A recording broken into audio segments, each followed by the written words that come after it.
जी students, हमने जो last time बात की थी वो था सीक्वेंस मॉडल। और हमने ये देखा था कि हमारे पास रिकरेंट न्यूरल नेटवर्क काम कैसे करता है।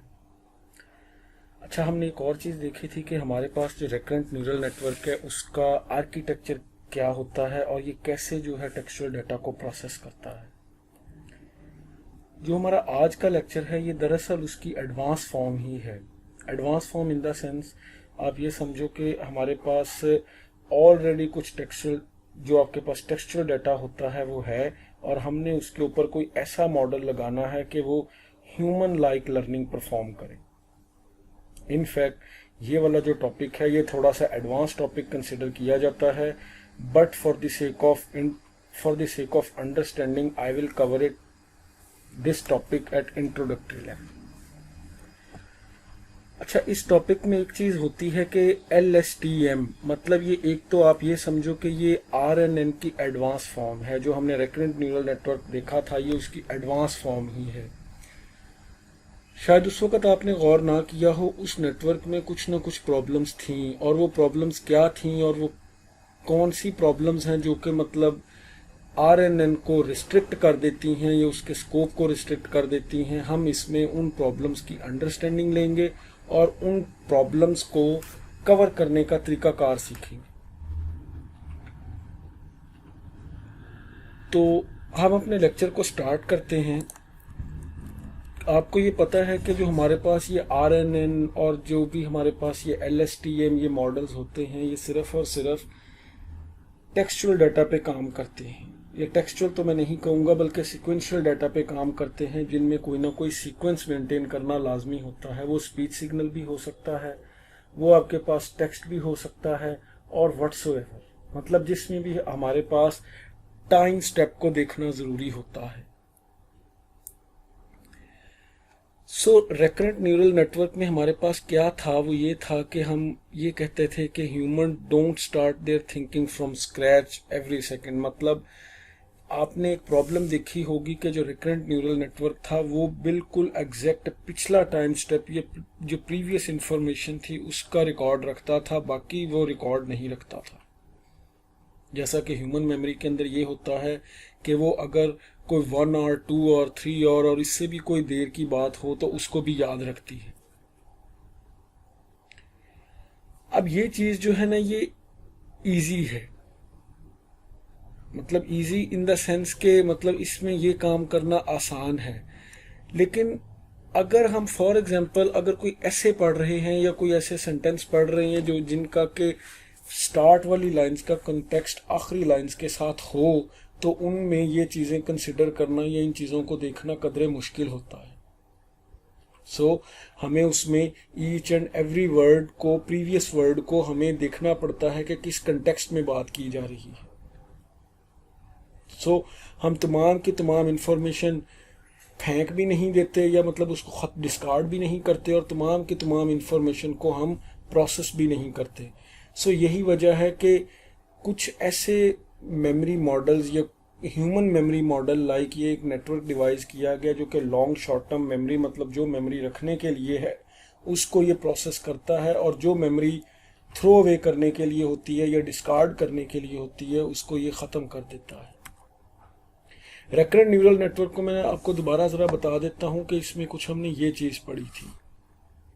It looks a simple input XT and output HT, ये भी हमने देखा था। A loop allows the information to be passed from one step of the network to the next, मतलब ये एक लूप बैक मैकेनिज्म होता था कि हमारे पास तमाम जो आगे आने वाली इंफॉर्मेशन होती थी वो प्रीवियस इंफॉर्मेशन के साथ इंटरेक्ट करती थी। ये तो RNN था। अब RNN में प्रॉब्लम क्या थी? These loops make recurrent neural network seem kind of mysterious, however if you think bit more it turns out that they aren't all the different than a normal neural network. मतलब अगर मैं इस diagram को या इस problem को कुछ इस अंदाज में लिखूं तो ये हमारे पास कुछ ये इस तरह का बनेगा। इस तरह का बनेगा इन द सेंस कि जितने भी उसमें रेकरेंस रिलेशंस या जितने भी उसमें हमने टाइम स्टेप्स लिए, हम उन तमाम टाइम स्टेप्स को सेपरेटली करके लिखते जाते हैं, और यही वजह है कि इसको ये लूप के थ्रू इम्प्लीमेंट किया जाता है। So we can say a recurrent neural network can be thought of as multiple copies of the same network. मतलब सिंगल नेटवर्क आर्किटेक्चर की बार बार कॉपीज कर रहे होते हैं for different time steps, for different types of information. Each passing a message to the successor, consider what happened if we unroll the loop. मतलब ये इसमें message passing mechanism use होता है कि हमने ये वाली इंफॉर्मेशन दी, ये इंफॉर्मेशन इस स्टेप की थी और इसको हमने फर्दर आगे भेज दिया और यही इंफॉर्मेशन फिर आगे चलती चलती so on and so fourth. ये इसका अनरोल्ड वर्जन है. So hope so you understand कि ये क्या था. अच्छा, अब इसमें प्रॉब्लम क्या थी? प्रॉब्लम इसमें ये थी कि ये एक चेन लाइक जो नेचर है ना, ये वो बनती है. मतलब हमारे पास जितना भी सीक्वेंस होगा उसको चेन लाइक स्ट्रक्चर में ये इंटरप्रेट करेगा. They are natural architecture of the neural network to use for such data. लेकिन आप ये देखो कि सेम इसी तरह चेन लाइक स्ट्रक्चर ही हमारे पास कन्वोल्यूशन न्यूरल नेटवर्क का भी होता था. तो फिर डिफरेंस क्या हुआ? हमने तो सिर्फ इसमें टाइम स्टेप ऐड कर दिया. और अगर ये वाली इंफॉर्मेशन इस पे डिपेंडेंट थी तो वो तो इंटरप्रेट हो जाएगी, लेकिन अगर ये वाली इंफॉर्मेशन इस पे डिपेंडेंट थी तो वो इंटरप्रेट नहीं होगी. क्यों? क्योंकि इसके पास कोई लॉन्ग रन या कोई पुराना रिकॉर्ड नहीं रहता. That was a major problem. These loops makes the recurrent neural network seem a kind of mysterious. However, if you think bit more, तो इसमें ये चीज़ हमने जो पहले देखी है ये वही इसमें बताई गई.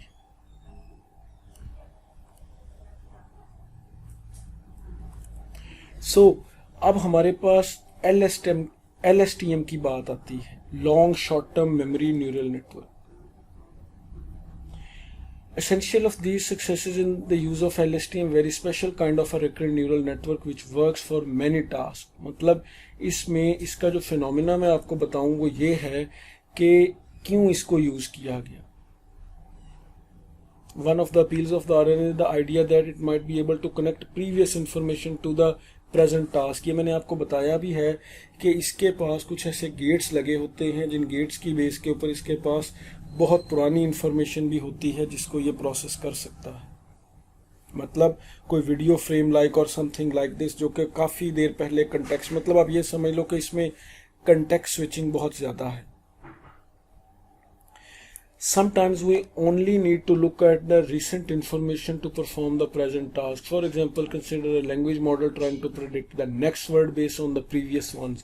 अब ये एक ऐसी एग्जांपल है जिसमें हमें exactly previous word चाहिए होता है. But if we are trying to predict the last word in the cloud, for example, अगर मैं एक sentence कहता हूँ the clouds are in the sky, we don't need any further context. It is pretty obvious that the next word is going to be a sky. मतलब अगर मैं ये sentence यहाँ तक लिखता हूँ तो इसका मतलब होगा कि जो आखिरी इसका वर्ड होगा वो स्काई ही होगा.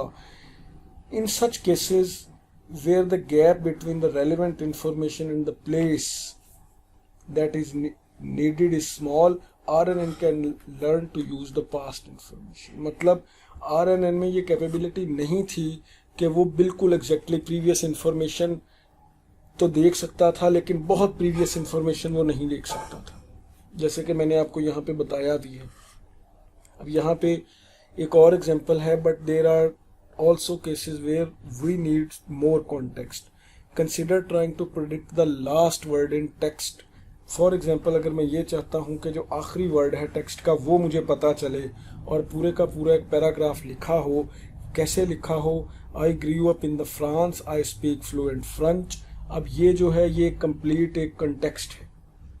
Recent information suggest that the next word is probably the name of the language. Means to say I grew up in France और आगे लिखा हुआ है कि आई स्पीक फ्लुएंट. अगर ये वर्ड ना लिखा हो तो इट मीन्स कि ये प्रीवियस सेंटेंस के कंटेक्स्ट में ये बात कर रहा है.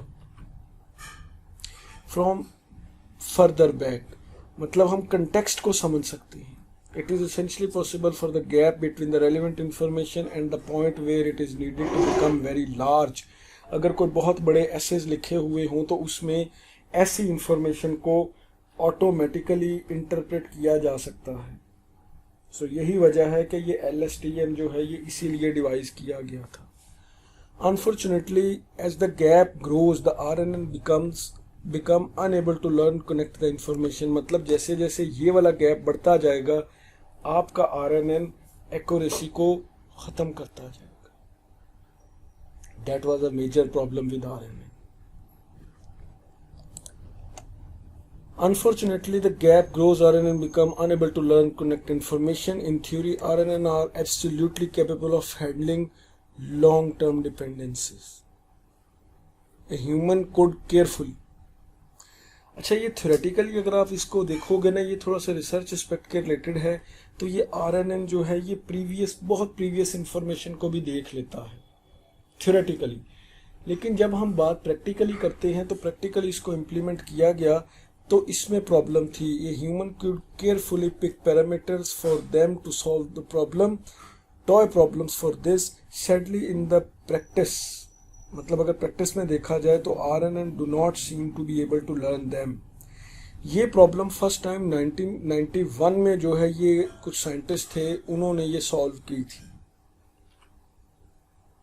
who found some pretty fundamental reasons why it might be difficult that RNN is unable to learn the long-term dependencies in practice. Why this? So फिर इसका हल उन्होंने निकाला कि उसमें मेमोरी की स्टोरेज के मैकेनिज्म ही कोई नहीं थे. सिर्फ एक मैकेनिज्म था जो कि हम डिस्कस करके आए भी हैं, लेकिन टोटली वर्ड्स के कंटेक्स्ट और उनकी बेस के ऊपर वर्ड की डिस्कार्डिंग और उनको रखना, ये चीज़ उसमें नहीं था.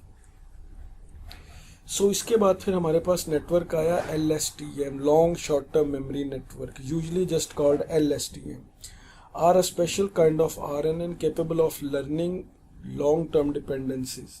They were introduced by, ये एक साइंटिस्ट थे हमारे पास, इन दोनों ने ये डिवाइस किया था and were refined and popularized by many people in following work. The work tremendously well on the large variety of problems and now widely used. So ये थोड़ा इसका हिस्टोरिकल पर्सपेक्टिव है, ये आप इसको देख लेना. ये LSTM होता क्या है. हमारे पास आपने देखा था कुछ, हमारे पास जो आर्किटेक्चर था इसका RNN का, उसका आर्किटेक्चर कुछ ये था. अगर सिंगल लेयर पे एक कुछ इस तरह न्यूरॉन्स काम करते थे, मतलब एक इनपुट न्यूरॉन था, एक बीच में रेकरेंट न्यूरॉन था और एक आपके पास आउटपुट न्यूरॉन था, ऐसे ही था. अब हमारे पास इसी आर्किटेक्चर को हम थोड़ा सा चेंज करेंगे, और वो कैसे चेंज करेंगे, let's discuss. LSTM also have the chain like structure but repeating module has different structure. अच्छा, जहाँ पे इसमें सिर्फ चेंजिंग कहाँ पे आई है, चेंजिंग आई है जहाँ पे आपके पास रेकरेंट न्यूरल नेटवर्क का मॉडल काम करता था, जहाँ पे रेकरेंट न्यूरॉन होता था, क्योंकि वहीं पे रेपिटेशन होनी होती थी, वहीं पे लूप बैक मैकेनिज्म था. Instead of having a single neural network layer, there are 4 interacting in every special way. Means to say कि हमारे पास ये जो फीडबैक का मैकेनिज्म है ये वाला, ये दरअसल यहाँ पे LSTM का काम करेगा. ये अब है क्या और ये कैसे काम करता है, ये मैं आपको डिटेल से बताता हूँ.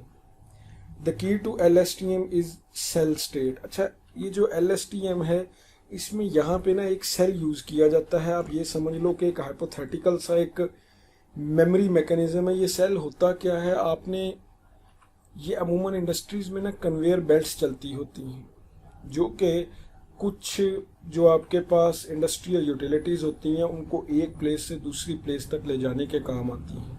सो यहाँ पे इसका काम भी यही है. ये क्या करता है, ये एक चेन बनाता है कि जो इन्फॉर्मेशन चाहिए होती है उसको नेटवर्क की मेमोरी में रहने देता है, और जो इन्फॉर्मेशन नहीं चाहिए होती उसको ये डिस्कार्ड कर देता है. और ये काम किसका होता है, ये मेमोरी सेल का होता है, मेमोरी सेल. अब इसमें कुछ गेट्स यूज़ किए जाते हैं. अब ये गेट्स होते क्या हैं, गेट्स दरअसल हमारे पास एक हाइपोथेटिकल सा स्ट्रक्चर है मैथमेटिकल, जो कि कुछ चीज़ों को अकोमोडेट करेगा और कुछ चीज़ों को डिस्कार्ड कर देगा. अब कौन सी चीज़ों को अकोमोडेट करेगा, किसको डिस्कार्ड करेगा, उसके ऊपर कौन कौन से एक्टिवेशन फंक्शन काम कर रहे होंगे, ये गेट्स का काम है. हमारे पास सिग्मॉइड लेयर आउटपुट जो होगी वो हमें यहाँ पे दिखाई जाती है, जो कि आपको पता है बिटवीन 0 एंड 1 होती है। ये हमने पहले भी देखा हुआ है। Describing how much each component should be let through, a value of 0 means let nothing through. मतलब ये जो सिग्मॉइड फंक्शन है ये यहाँ पे ये काम करेगा कि कौन सी इंफॉर्मेशन रखनी है, कौन सी इंफॉर्मेशन डिस्कार्ड करनी है। जो इंफॉर्मेशन रखनी होगी उस इंफॉर्मेशन के ऊपर जब हम ये सिग्मॉइड एक्टिवेशन अप्लाई करेंगे तो या तो वो हमें आउटपुट 1 देगी या आउटपुट 0 देगी। अगर यहाँ पे आउटपुट 1 आ गई तो इट मीन्स वो इंफॉर्मेशन हमने सेल के अंदर रखनी है, और जिस आउटपुट जिसमें 0 आ गया वो हमने नहीं रखनी। That would be the core phenomena behind LSTM network. Means to say यहाँ पे लिखा भी हुआ है कि लेट नथिंग थ्रू, मतलब if the output is 0 when we are applying the certain sigmoid function then it must be that this type of information don't need to be let through the cell. And when we are applying the sigmoid activation function on certain information and it is giving us the 0 output, then definitely it means 1 output, then it means that let everything that particular information that it contains must pass through the cell. मतलब वो cell के ऊपर information जानी चाहिए, because उसका relation है किसके साथ, अपनी फॉलोइंग जो उससे पहले की इंफॉर्मेशन थी उसके साथ। अच्छा, LSTM के अंदर ना कुछ गेट्स होते हैं। अब ये गेट्स कौन से हैं, ये कैसे काम करते हैं, ये गेट्स यहाँ पे नज़र भी आ रहे हैं, लेकिन इनको इन डेप्थ में आपको यहाँ पे बताता हूँ। अच्छा, ये हमारे पास ये कि इसके थोड़े आर्किटेक्चर को समझने से पहले ना मैं आपको थोड़ा सा ये बताना चाहता हूँ कि हमारे पास जो RNN था उसमें प्रॉब्लम असल में इमर्ज कहाँ से हुई थी। क्योंकि मैंने आपको बताया था कि इसमें एक बैक प्रोपेगेशन होता है जिसमें कि वेट्स ऑटोमेटिकली अपडेट होते हैं with respect to certain problem. मतलब प्रॉब्लम का सॉल्यूशन से या प्रॉब्लम की जो एक्सपेक्टेड आउटपुट थी या उसका जो ग्राउंड ट्रूथ था उससे हम जितना दूर होते हैं हमारे वेट्स उसी तरीके से अपडेट होते हैं। ये बैक प्रॉप करने का फिनोमेना होता है।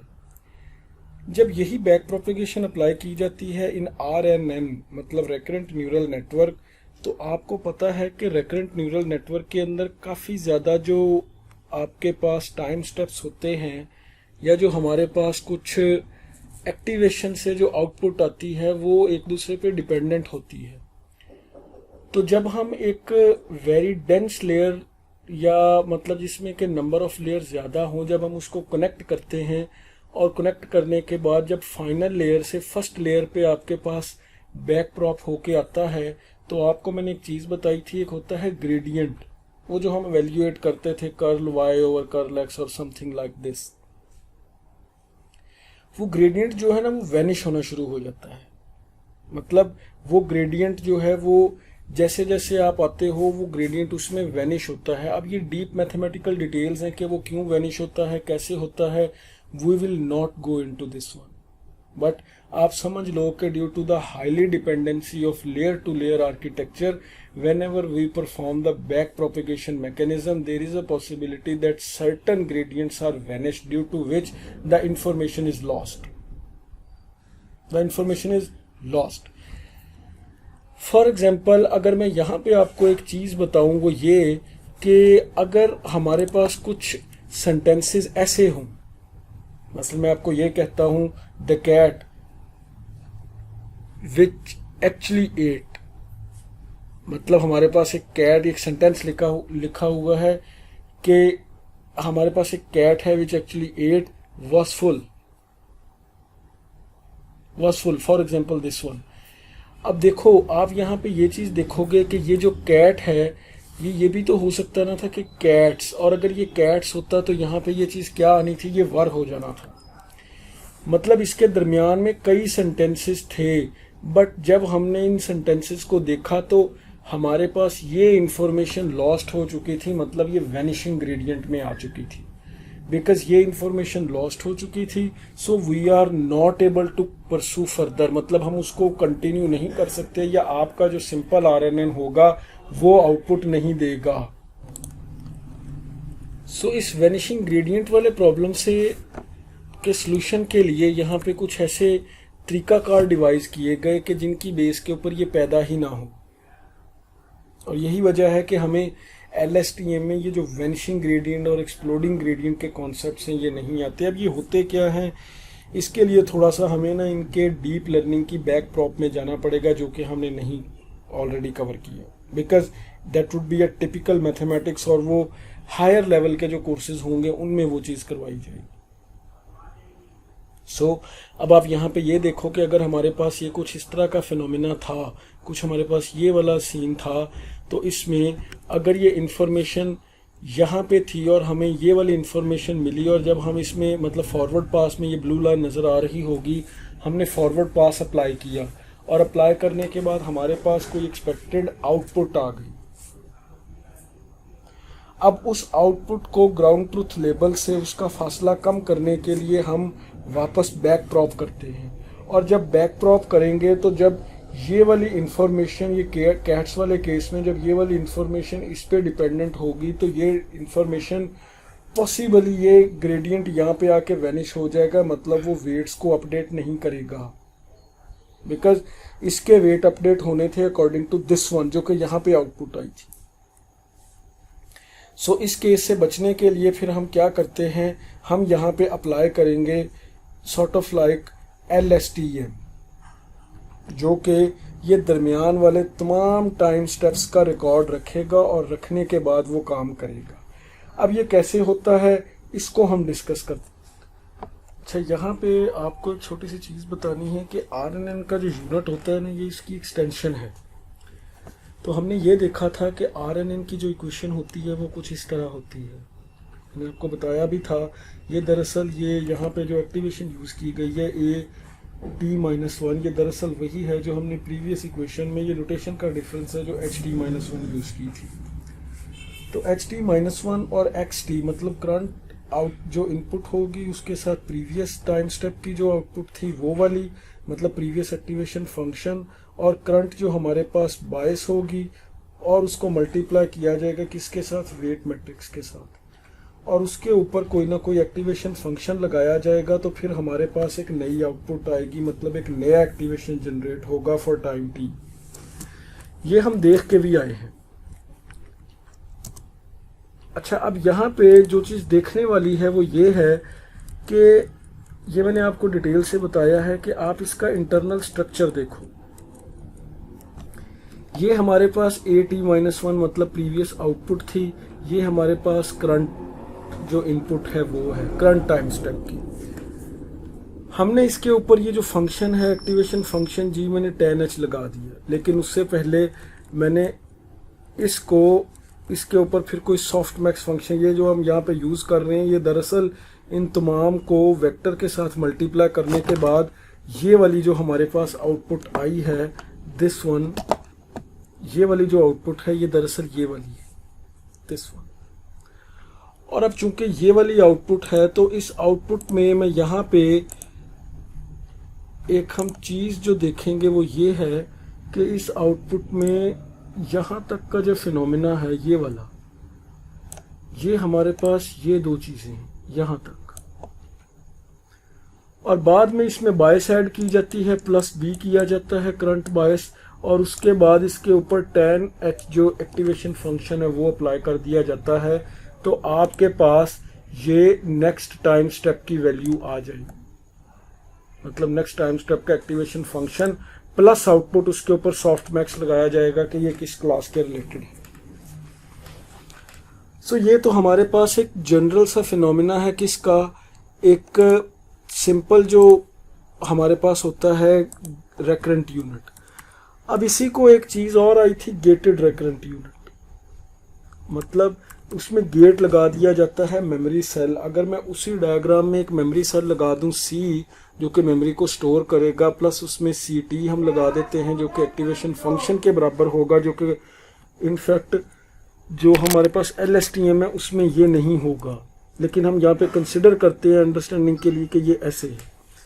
और उसके बाद जो हमारे पास नई आउटपुट आएगी वो 10HW, ये बाकी सारी इक्वेशन वही है, सिर्फ हमने 10H एक्टिवेशन फंक्शन अप्लाई कर दिया। अच्छा, यहाँ पे एक मैंने ग्रीक वर्ड यूज किया है गामा। अच्छा, ये वाली जो गामा की वैल्यू है ये दरअसल ये बताएगी कि क्या हमें जो सेल के ऊपर पड़ी हुई आउटपुट है या सेल के ऊपर जो ट्रेवल करने वाली इनपुट है उसको हमने वही रखना है या उसको चेंज कर देना है। ये कैपिटल गामा है ग्रीक अल्फ़ाबेट में और गामा ऑफ यू, मतलब ये हमें बताएगा कि गेटेड यूनिट जो होगा वो क्या रखा जाएगा। और गामा की इक्वेशन जो होगी वो ये होगी, मतलब sigmoid W U C T -1, बाकी सारी यही, सिर्फ यहाँ पे हम ये सिग्मॉइड एक्टिवेशन फंक्शन लगाएंगे। अगर ये आउटपुट आएगी 0 तो फिर हम उसको, वो टर्म डिस्कार्ड हो जाएगी। और ये वैसे ही है जैसे आपको याद होगा कि हमने वो लॉस फंक्शन और वो जो हमारे पास ग्रेडियंट डिसेंट था उसमें हमने काम किया था। सो अब यहाँ पे अगर मैं इसको यूज करता हूँ ये गेटेड यूनिट को, तो इस गेटेड यूनिट की या आउटपुट 1 आएगी या 0 आएगी। अगर यहाँ पे ये आउटपुट 0 आएगी तो इट मीन्स ये जब मल्टीप्लाई होगी ये न्यू सिटी के साथ, मतलब ये वो इक्वेशन है जो प्रोबेबिलिटी बेस्ड है, ये वही इक्वेशन है जो हम पहले पढ़ के आए हैं। मतलब हमारे पास एक प्रोबेबिलिटी आएगी और उस प्रोबेबिलिटी को हम क्या करेंगे, ये वाली प्रोबेबिलिटी, ये प्रोबेबिलिटी प्रीवियस वाली जो आउटपुट थी, कौन सी वाली, ये वाली, इसके साथ मल्टीप्लाई होगी। अगर तो ये 0 होगा तो 0 मल्टीप्लाई होने के बाद ये 0 बन जाएगा। अगर ये 1 होगा तो 1 मल्टीप्लाई बाय होने के बाद ये सिग्निफिकेंट फिगर बन जाएगी। और अगर ये 0 होगा तो ये सिग्निफिकेंट आ जाएगी। मतलब या तो प्रीवियस आउटपुट को रखना है या जो नई आ रही है उसको रखना है। देखो यहाँ पे सिर्फ t है और यहाँ पे t -1 है टाइम स्टेप। क्या प्रीवियस टाइम स्टेप को कंसिडर करना है या नहीं करना, हमें ये बताएगा ये वाली equation, this one. So hope so कि आपको इसकी थोड़ी बहुत अंडरस्टैंडिंग आ गई होगी, लेकिन मैं बहरहाल इसकी ना अब निटी ग्रिटी डिटेल में नहीं जाऊंगा क्योंकि इसमें टिपिकल प्योर मैथमेटिक्स यूज होगा।